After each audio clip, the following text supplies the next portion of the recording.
And hello, everybody. This is Shock Factor 22. Yeah, that's it. And this has been something that we did want to. Well, we just started to talk about before we started recording. Do you guys mind explaining what it is? Conspiracy. But what's the particular conspiracy we were talking about? 9/11 conspiracy. Now, as many of you guys know, I don't remember if I uploaded or not, but I did a rant about the 9/11 conspiracy theories that kind of annoyed the fuck out of me, but I thought that I would bring Brandon and Matt along to see what their thoughts on the 9/11 conspiracy theories are. That way, I show you how not dumb I am.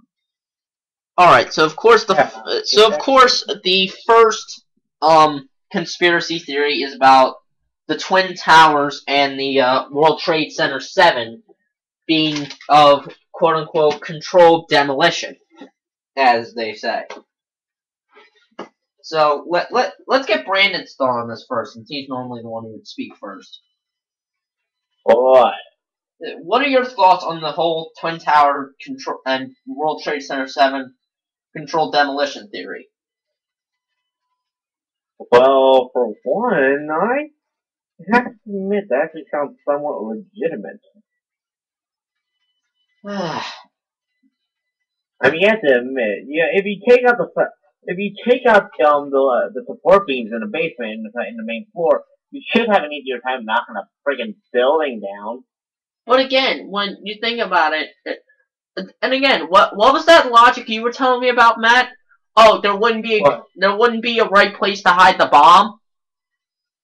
Or that you have to hit all the supports at the same time, or if you can. I believe that's kind of what I said concerning the donut theory. Yeah, you said. Yeah, we were talking about Oh yeah, you want me to tell people my theory about donuts? No. Maybe later on, so we can,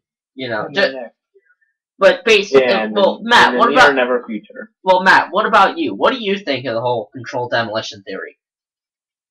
I think it's not out of the realm of possibility, but it's and again, and I do agree somewhat. Like it is out, like it's still in the bounds of logic.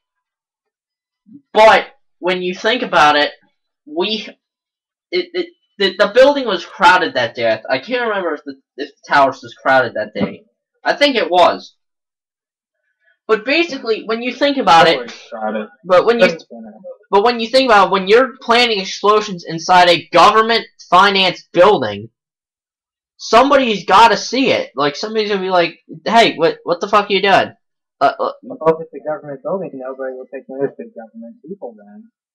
But again, it doesn't make sense because you have lawyers and check accountants and whatnot in there.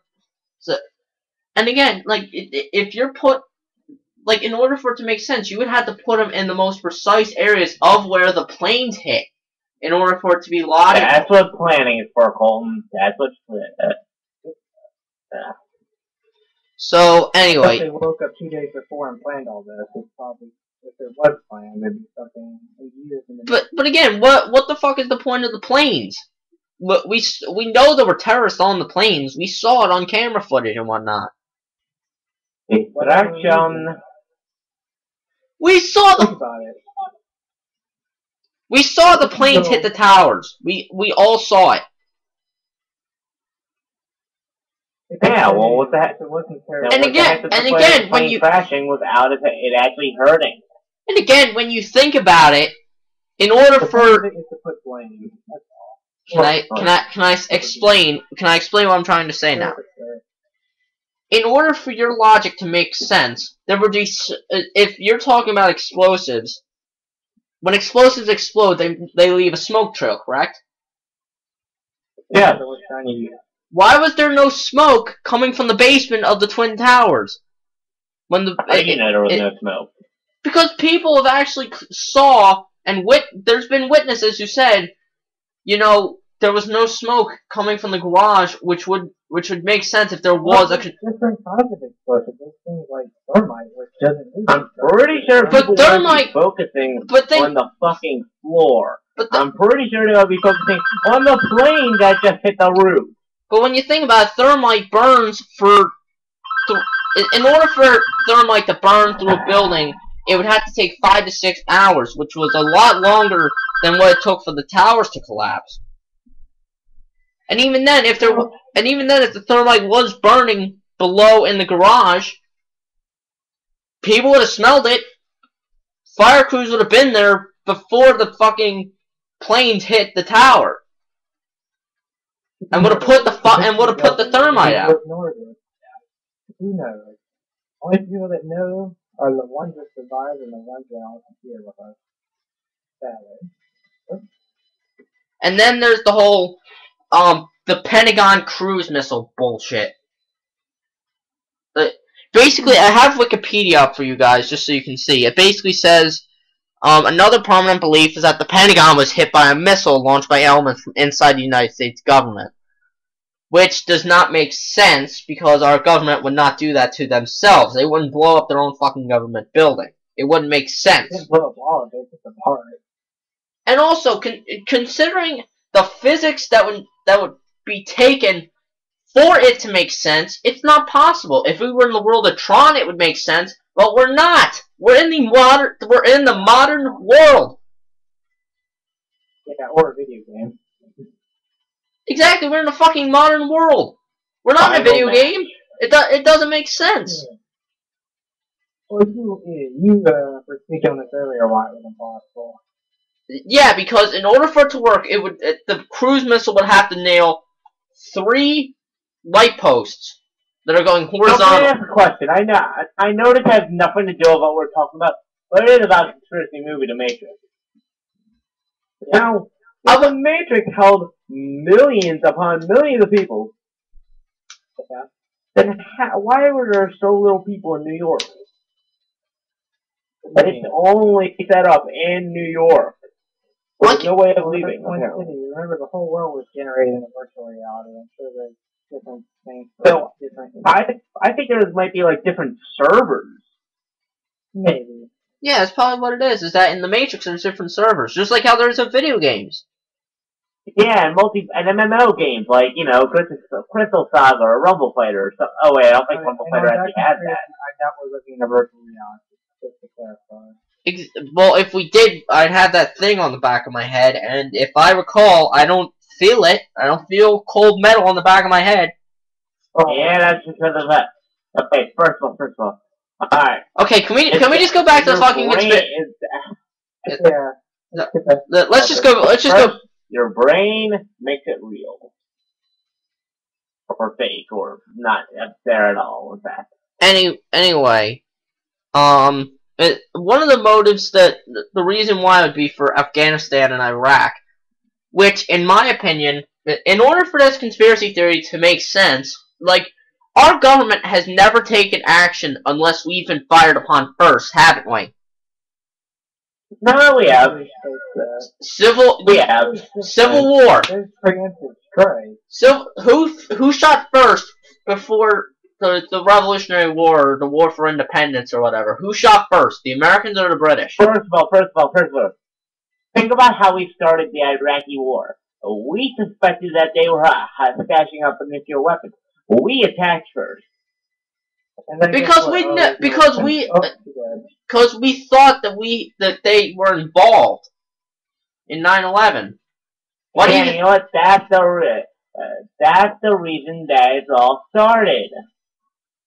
But again, we didn't want to go over to Iraq. It was because of the terrorists. Because we knew that was one of the main reasons they justified for going over there, to protect our country. Well, when you think about it, the only one that makes logical sense is for them to go over there and kill the terrorists, so something like 9/11 doesn't happen again. It's the only thing that makes sense. It seems that you're invading another sovereign nation on your own sword. We attacked it. So you're basically saying that Nazi Germany was okay when they invaded the other countries, You're saying that Japan was okay when they came to America and attacked us. But yet when we get attacked and we go over to another country, that's wrong? I never said any of that, first of all. Firstly, it's a terrorist cell that attacked America, not Iraq. It is not attack us. But considering that Saddam Hussein was in on it, in Iraq. No. Well, but then explain why Saddam Hussein knew about 9/11. Him and Osama bin Laden, thank God both of the bastards are dead, both of them knew what happened. There's the internet. Who also got the winning? Or watch television. I'm sure it was some news. And again, the only thing the only questionable thing is about Osama. Basically, he goes. What people have claimed was that he takes responsibility for it. But if I recall, he said basically what he was technically saying was whoever did it, good job. Oh. So part of me thinks that we were chasing Osama for nothing. Well, he was the head of a terrorist cell, so it doesn't matter if he did it or not. But you have to remember, he did it to save his people from the United States. Even though what would have fucking happened if Russia took control of Iraq and Afghanistan? Well, what would fucking happen? Let's say for a moment that Russia did take. I'm pretty sure we'd be dead. And what did we fucking do? Did we not go over there and help them get rid of Russia? And they're gonna fucking backstab us? Fuck you! We should have dropped the fucking bomb on them right at the fucking start. Iraq has nothing to do with it. You sound like a warmonger. I'm not a warmonger, but it's bullshit because we were over there helping them when they were about to be taken over. We went over to their country, helped them out, and they're gonna blow up three of our fucking buildings, 3 of our government buildings? Are you nuts? Mistaken. It's Afghanistan. We are clearly getting off topic, aren't we? Yeah, I guess. This is still relevant, sort of. Well, it somewhat is, but I think we should get back to the. Oh, let's go to the no plane theory. Brandon. Oh God, that's the one we were trying to talk about. Let's hear your side. Let's hear what you think of this theory. All right, now if I remember correctly, somebody actually thought that was because of the. At first it was black, then it was gray, then it was blue. First of all, the reason it was black is because of fucking shadows. The reason it was gray was distance. And the reason it was blue, dude, that's on 2004. Yeah, it says it in the lower right corner. That's what annoyed the fuck out of us, was that basically that's what annoyed the fuck out of me. I was the one who even noticed it. And that was the moment you put the fuck out. Because it was bullshit. I put the fuck out. And then the whole, if the plane, what was it? What was the theory again? If the plane would explode upon just touching the building would cause it to explode? The plane's going Mach. I think it's just very flammable. The plane is going Mach 2. It's not going to stop instantly. Well, it already has enough kinetic energy to, hit something. And then there's the whole, you see a 757 nose going through the fucking front of the tower. Bullshit! It was a fucking explosion, you fucking morons! God damn. It's great. And Matt, what is your thought about the no plane theory, really quick? What? Well, I don't really have much to say about it. I mean, this thing was quite a media circus, and I'm pretty sure there were plenty of witnesses that saw the collision. Exactly, and that's what annoys me is that we saw 2 fucking jumbo jets. We saw the damage that came from those fucking planes, and you still say that there was no plane? Really? What logic? He is angry. That's the first who made the video. That motherfucker, I swear, some conspiracy theories need, some conspiracy theorists need to get the shit kicked out of them. Okay, I don't think we should be threatening people now, Colton. No, it's bullshit! I respect people's opinions, but when your fucking theory is bullshit and you have no fucking evidence to support your theory, fuck you! You deserve to get your ass kicked! You deserve it! Especially when you're gonna fucking badmouth the country that's letting you speak your mind, that's letting you make these fucking bogus theories. If they were over in Afghanistan, they'd be fucking kissing ass and they wouldn't be doing that. They wouldn't be making fucking conspiracy theories, would they?